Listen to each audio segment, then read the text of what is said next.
Welcome back to another interesting tutorial about Photoshop tips and tricks. And in this video, I will show you how to reduce your image size without losing the quality of the image in Photoshop. Let me show you how. So the very first thing you want to do is to make sure you import your image into a Photoshop canvas site and make sure that your image layer is not locked. Okay. Now, next thing you want to do is to go ahead and come to the top right there. Go ahead and click on image. Then having clicked on image, go ahead and click on image size, or better still, press Alt plus Control plus I on your keyboard. So click on that. This window here is going to pump up.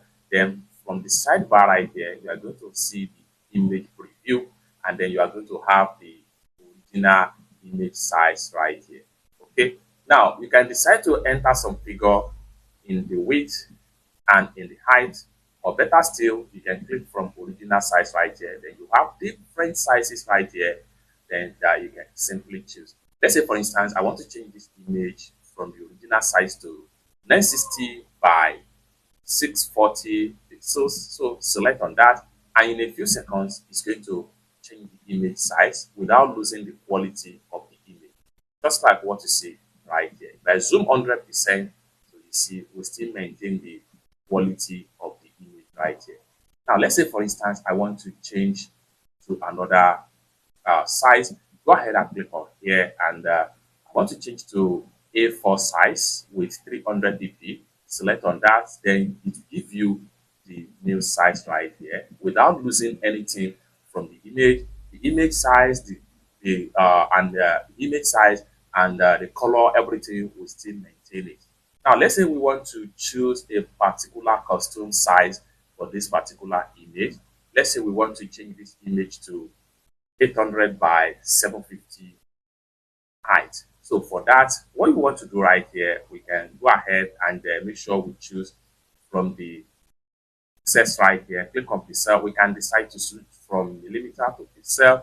Now, what we want to do here, you can also decide to make it inches or points or picas or column, whatever options of the pixel you want to use right here, you have to go.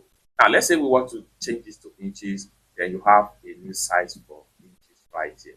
Now, this image right here is give us 8.2 by 6.2 height. Now, let's say we want to enter a custom size in inches. So what we want to do is to come to the width right here. We want to make this about 12.2, just like so. Then you can see the preview right here. So when you enter a figure, it's going to give you the preview from the sidebar. We still maintain the quality of the image. Now, let's say, for instance, we want to make it 12.2 by 8. We come down here, we make sure we type in 8. But in some cases, when you type in 8, you find out that the size from the width also change. What do we need to do? First thing first, make sure you lock this chain. Click on here to unlock chain. Then make sure you enter your figure 12.2, and we want to make it by 10. And you will see a preview just like what you see right here. Just like so. Then the resolution here remain 300. Once you are done, go ahead and make sure you click on OK right here. And then you have a new image size, and the quality is going to remain the same. Just like so. So we have new image size right here. You can see the size have increased, and we still maintain the quality of the image right here. So you can go on and adjust the image size without losing quality of your image in Photoshop. Everything depends on what exactly you want to achieve as far as image size and dimension in Photoshop is concerned. It's that simple. For more tutorial tips and tricks on how best to use your Photoshop, consider to subscribe. Thank you so much for watching, and I hope to see you in my next video.